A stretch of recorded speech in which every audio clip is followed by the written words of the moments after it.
Alright, so let me just show you how to add a sound in Unreal Engine 5.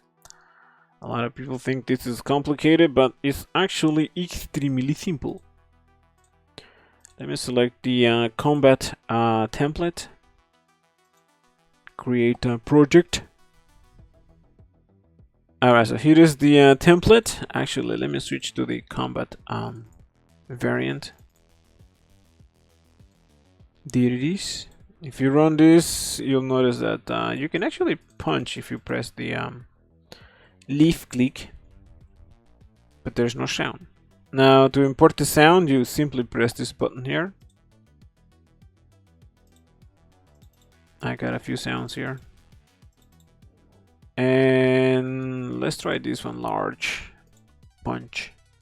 So now you simply right click on this, and we're going to create a sound cube. You can call it whatever you want. Alright, so now go to the blueprint and let's open that. Alright, a lot of people think Unreal Engine is complicated, but it's actually super simple. Alright, here is our input.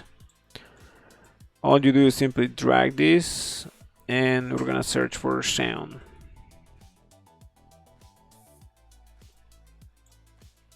And I'm going to select my sound cue.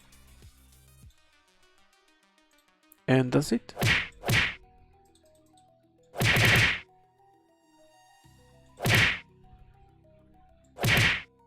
Now you could have different sounds when the impacts happen. Alright, so that's it. Don't forget to like and subscribe. Bye now.